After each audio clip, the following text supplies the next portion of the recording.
जी का खालसा वाहिगुरू जी की फतेह। दुनिया के इतिहास के अंदर जदों असी राज की गल करते हाँ तो महाराजा रणजीत सिंह द्वारा स्थापित किया गया सिख राज वड्डे पद्धर ते साडे सामने दृष्टिगोचर हुंदा है।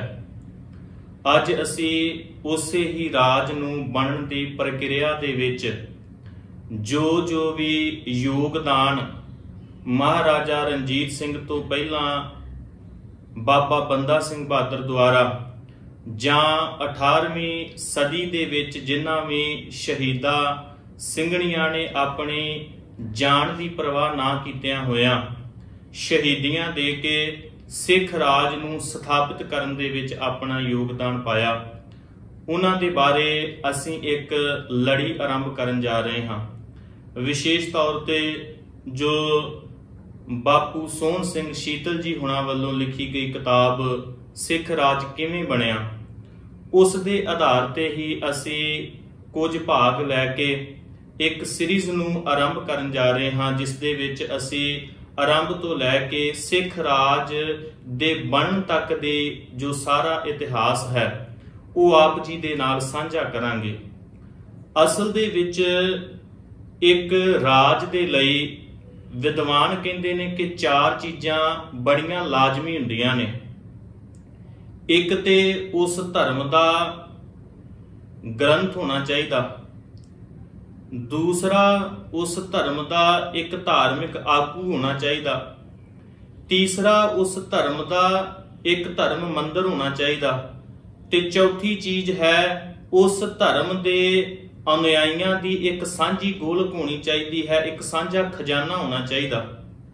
साहिब श्री गुरु नानक देव महाराज जी ने इस संसार के अंदर आके जिथे समुची मनुखता नूं सच दे पांधी बनाया उथे ही उस समय दे राजसी कर्मचारियों के उपर भी गहरी चोट मारी, जिस दा हवाला भाई गुरदास जी और श्री गुरु नानक देव महाराज जी की पावन गुरबाणी दे विचों भी मिलता है। जदों साहिब जी समुची मानवता नूं तारदे हुए वख-वख इलाकिਆਂ दे विच जांदे ने ते उत्थे सारिਆਂ नूं सिੱਖੀ दे विच रहण दी जीवन जाच एक मर्यादा दसदे ने तां जो वो अपने आदर्शक जीवन की प्राप्ति कर सकन। इसे समय के दौरान ही साहिब श्री गुरु नानक देव महाराज जी दे वल्लों उस समय के बादशाह बाबर नूं जाबर कहा जाता है, क्योंकि नित प्रति दिन उसदे वल्लों अनेकां जुल्म कीते जांदे सन। समा आया इस भारत की हकूमत के उपर लोधी वंश नूं खत्म करके बाबर इस भारत का बादशाह बनता है और ये बाबर साहिब श्री गुरु नानक देव महाराज जी का समकाली है। लगभग 1526 ईस्वी नूं बाबर जिहड़ा है वो भारत का बादशाह बनया। समा बतीत होने दे नाल जिथे साहिब श्री गुरु नानक देव महाराज जी ने लम्मा समा उदासियां करके देश के कोने कोने दे अंदर सिख धर्म नूं प्रफुल्लित किया, इस फुलवाड़ी की महक नूं जिहड़ा है वो बखेड़िया।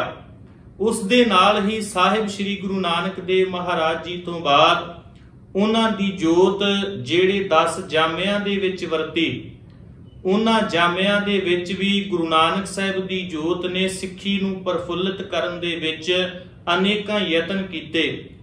साहिब श्री गुरु अमरदास महाराज जी दे द्वारा सिख धर्म के फैलाव के लिए 22 मंजियां स्थापित कीतियां जांदियां ने। उसे समय के दौरान ही भारत का बादशाह अकबर आउंदा है साहिब श्री गुरु अमरदास महाराज जी दे कोल ते महाराज नूं बेनती करते ने कि मैनू कोई सेवा बख्शो।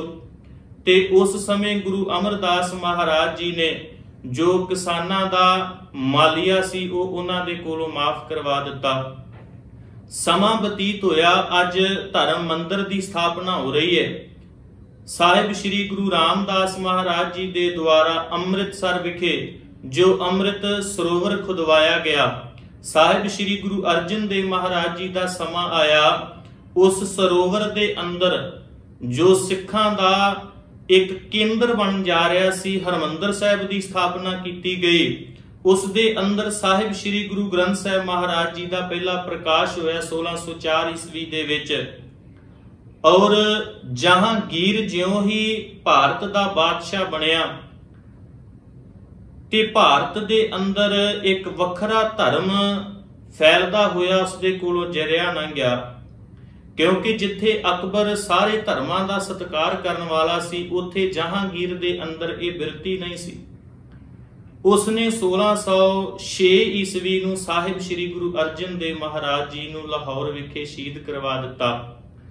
उस तों बाद दा समा एक वड्डा जिहड़ा बदलाव सिख धर्म दे अंदर आउंदा जां एक क्रांति सिख धर्म दे अंदर आई, वो साहिब श्री गुरु हरगोबिंद साहिब महाराज जी दे वेले आई।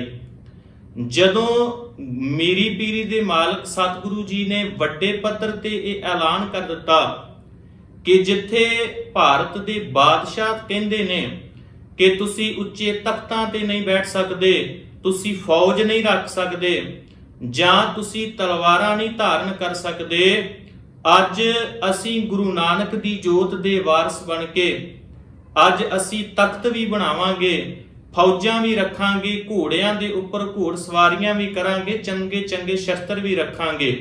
साहिब श्री गुरु हरगोबिंद साहिब जी महाराज अज बैठे ने 6वें पातशाह जी दे रूप दे अंदर। मीरी पीरी दियां 2 तलवारां धारण कीतियां। श्री अकाल तख्त साहिब जी दी स्थापना होई, फौजां रखियां गईयां। साहिब जी दे वल्लों 4 जंगां लड़ियां ते उन्हां 4 जंगां दे विच ही मेरे साहिब ने फतेह प्राप्त कीती है। इसे प्रकार समा बीतदा जांदा है। साहिब श्री गुरु तेग बहादुर महाराज जी नूं हिंदू धर्म की रखिया करन दे लई शहादत दा जाम पीना पिया।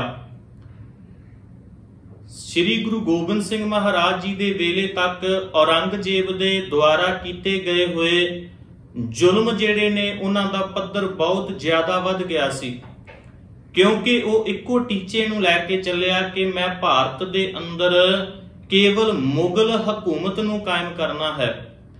दूसरे पासे साहिब श्री गुरु गोबिंद सिंह जी महाराज जेड़े सच दे पांधी ने 1699 ईस्वी दे विच ऐसी एक अनोखी घटना मेरे साहब ने वरता दी। जदों गुरु गोबिंद सिंह महाराज जी ने नंगी तलवार अपने हाथ दे अंदर फड़ के कहा सी भरे पंडाल दे अंदर कि मैनू 5 सीसां दी लोड़ है, ते गुरु के प्यारियां ने गुरु साहब जी नू अपने सीस भेंट करके ते अमृत दी दात मेरे साहब कोलों प्राप्त कीती है। उसे समय तो ही मेरे साहब जी ने ऐलान कर दिता कि जिथे भारती हुकूमत साडे धर्म नूं प्रफुल्लित हुंदिआं देख नहीं सकती, इस दे वल्लों हुक्म होए ने कि कोई फौज नहीं रख सकदा, जां कोई नगारा नहीं वजा सकदा, जां अपने राज नूं नहीं कायम कर सकदा। मेरे साहब जी ने कहा कि मैं उस अकाल पुरख दी कृपा दे नाल इस संसार दे अंदर आया हां। बचित्र नाटक दे अंदर मेरे साहब ने जिक्र किया है, और हुण इस संसार दे अंदर आके उस अकाल पुरख दी फौज जो खालसा तैयार होया है, और इस संसार दे अंदर भी खालसे दा राज होवेगा। उसे समय तो ही जो भाई नंद लाल जी दे बचन असीं पढ़दे हां, राज करेगा खालसा आकी रहे ना कोई। उस निश्चय नूं, उस दृढ़ता नूं लैके सिखां ने समय समय दे अंदर उस सिख राज नूं स्थापित करन दे विच अपना वडमुला योगदान पाया। इस योगदान पाउण दे समय दे दौरान उन्हां नूं शहीदियां भी देणियां पईयां, अनेकां कष्टां ते मुसीबतां दा सामना करना पिया। समा आया है 1699 ईस्वी दे विच जिथे मेरे साहब जी ने महान कौतक रचाया, उथे 1708 ईस्वी दे विच साहिब श्री गुरु गोबिंद सिंह महाराज जी नादेड़ दी धरती विखे साहिब श्री गुरु ग्रंथ साहिब महाराज जी नूं गुरता गद्दी बख्श के आप ज्योति जोत समा जांदे ने। उस तो पहला बाबा बंदा सिंह बहादुर जी नूं एक धार्मिक आगू दे वजों ਇੱਕ ਜਰਨੈਲ ਦੇ ਵਜੋਂ ਸਾਹਿਬ ਸ੍ਰੀ ਗੁਰੂ ਗੋਬਿੰਦ ਸਿੰਘ ਜੀ ਮਹਾਰਾਜ ਨਾਂਦੇੜ ਦੀ ਧਰਤੀ ਤੋਂ ਪੰਜਾਬ ਵੱਲ ਤੋਰਦੇ ਨੇ, ਕਿਉਂਕਿ ਇਸ ਸਮੇਂ ਦੌਰਾਨ ਜਿੱਥੇ ਵੱਡੀਆਂ ਘਟਨਾਵਾਂ ਹੋਈਆਂ, ਸਾਹਿਬ ਜੀ ਦਾ ਪਰਿਵਾਰ ਖੇਰੂ ਖੇਰੂ ਹੋ ਗਿਆ। ਸਾਹਿਬ ਸ੍ਰੀ ਗੁਰੂ ਗੋਬਿੰਦ ਸਿੰਘ ਮਹਾਰਾਜ ਜੀ ਦੇ 4 ਸਪੁੱਤਰ ਸ਼ਹਾਦਤ ਦਾ ਜਾਮ ਪੀ ਗਏ, ਮਾਤਾ ਜੀ ਸ਼ਹੀਦ ਹੋ ਗਏ, ਪਿਤਾ ਜੀ ਪਹਿਲਾਂ ਸ਼ਹੀਦ ਹੋ ਗਏ। ਇਸ ਮਾਹੌਲ ਨੂੰ ਸ਼ਾਂਤ ਕਰਨ ਦੇ ਲਈ ਜਾਂ ਸਿੱਖ ਰਾਜ ਨੂੰ ਬਰਕਰਾਰ ਰੱਖਣ ਦੇ ਲਈ ਮੇਰੇ ਸਾਹਿਬ ਜੀ ਨੇ ਅੱਜ ਬਾਬਾ ਬੰਦਾ ਸਿੰਘ ਬਹਾਦਰ ਜੀ ਨੂੰ ਅੰਮ੍ਰਿਤ ਦੀ ਦਾਤ ਦੇ ਕੇ ਆਪਣੇ ਭੱਥੇ ਦੇ ਵਿੱਚੋਂ ਤੀਰ ਦਿੱਤੇ ਨੇ, ਗੁਰੂ ਕੇ ਸਿੰਘ ਨਾਲ ਦਿੱਤੇ ਨੇ ਤੇ ਹੋਰ ਨਿਸ਼ਾਨੀਆਂ ਦੇ ਕੇ ਅੱਜ ਪੰਜਾਬ ਦੀ ਧਰਤੀ ਵੱਲ ਨੂੰ ਤੋਰ ਦਿੱਤਾ। ਜਿਉਂ ਹੀ ਬਾਬਾ ਬੰਦਾ ਸਿੰਘ ਜੀ ਬਹਾਦਰ ਪੰਜਾਬ ਦੀ ਧਰਤੀ ਵੱਲ ਆਉਂਦੇ ਨੇ ਤੇ ਇੱਥੇ ਬਾਂਗਰ ਦੇ ਇਲਾਕੇ ਦੇ ਵਿੱਚੋਂ ਹੁੰਦੇ ਹੋਏ ਇੱਕ ਅਸਥਾਨ ਤੇ ਰੋਕ ਕੇ ਸਾਰੇ ਸਿੱਖਾਂ ਨੂੰ ਚਿੱਠੀਆਂ ਭੇਜਦੇ ਨੇ।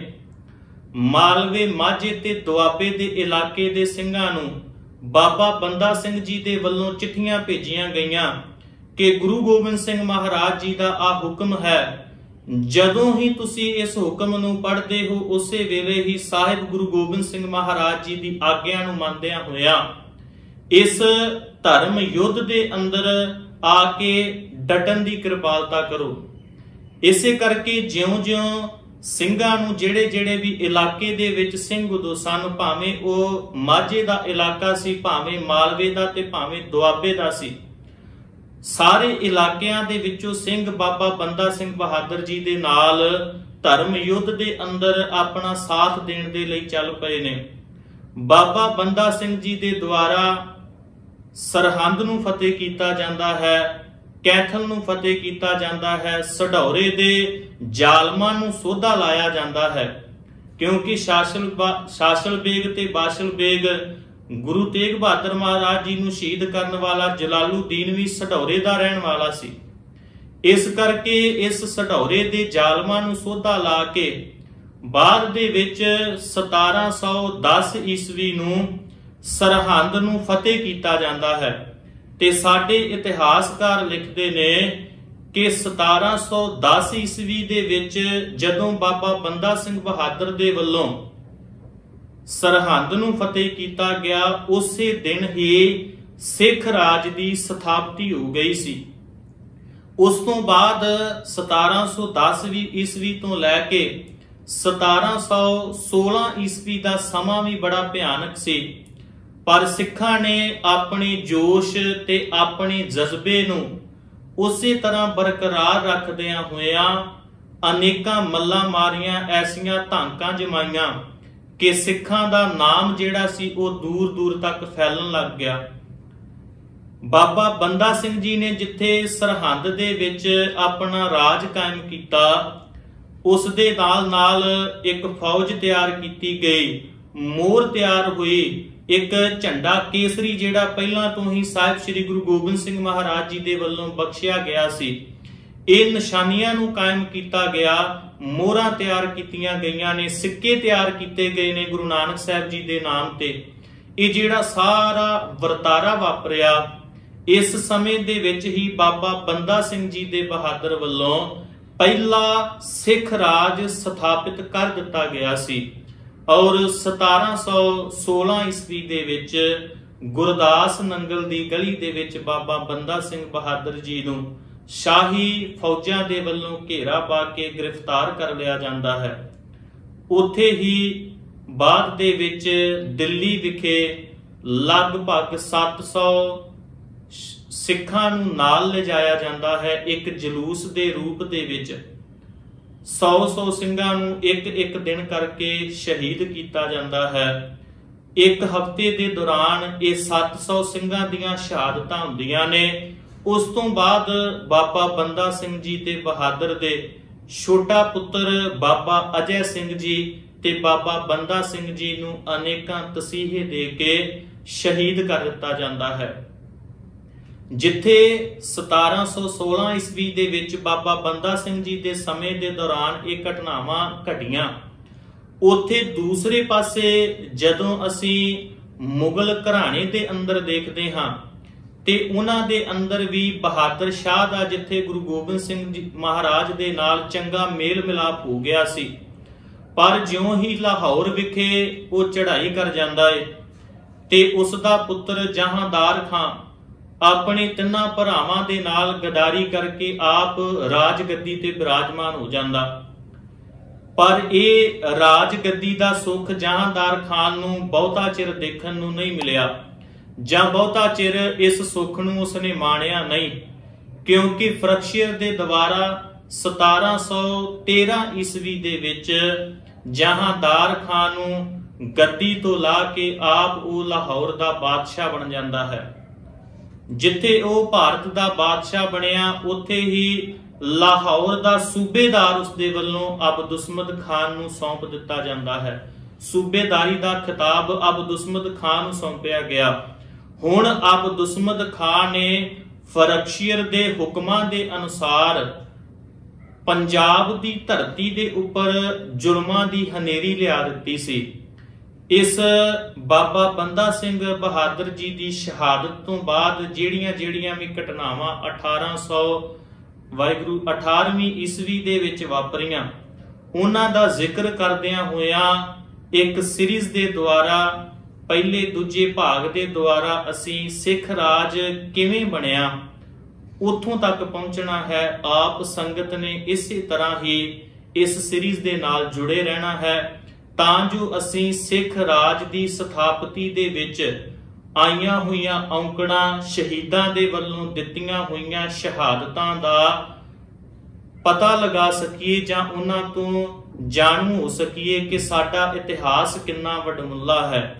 ਅਜੋਕੇ ਸਮੇਂ ਦੇ ਅੰਦਰ ਭਾਵੇਂ ਜਿੰਨੀਆਂ ਵੀ ਘਟਨਾਵਾਂ ਵਾਪਰ ਰਹੀਆਂ ਨੇ, ਪਰ ਜਿਤਨੀ ਦੇਰ ਤੱਕ ਅਸੀਂ ਆਪਣੇ ਪਿਛੋਕੜ ਦੇ ਇਤਿਹਾਸ ਤੋਂ ਜਾਣੂ ਨਹੀਂ ਹੁੰਦੇ, ਉਦੋਂ ਤੱਕ ਅਸੀਂ ਭਵਿੱਖ ਦੇ ਵਿੱਚ ਕਿਹੜੀਆਂ ਨੀਤੀਆਂ ਨੂੰ ਅਪਣਾਉਣਾ ਹੈ, ਕਿਹੜੇ ਕਾਰਜ ਕਰਨੇ ਨੇ, ਉਹਨਾਂ ਦੇ ਬਾਰੇ ਵੀ ਚੰਗੀ ਤਰ੍ਹਾਂ ਜਾਣੂ ਨਹੀਂ ਹੋ ਸਕਦੇ। ਇਸ ਤਰ੍ਹਾਂ ਆਪ ਜੀ ਨੇ ਇਸ ਸੀਰੀਜ਼ ਦੇ ਨਾਲ ਜੁੜੇ ਰਹਿਣਾ ਹੈ, ਤਾਂ ਜੋ ਅਸੀਂ ਇਸ ਵੱਡਮੁੱਲੇ ਇਤਿਹਾਸ ਤੋਂ, ਆਪਣੇ ਸਿੱਖ ਰਾਜ ਦੇ ਇਤਿਹਾਸ ਤੋਂ ਜਾਣੂ ਹੋ ਸਕੀਏ। ਹੋਈਆਂ ਬੇਅੰਤ ਭੁੱਲਾਂ ਦੀ ਖਿਮਾ। ਵਾਹਿਗੁਰੂ ਜੀ ਕਾ ਖਾਲਸਾ, ਵਾਹਿਗੁਰੂ ਜੀ ਕੀ ਫਤਿਹ।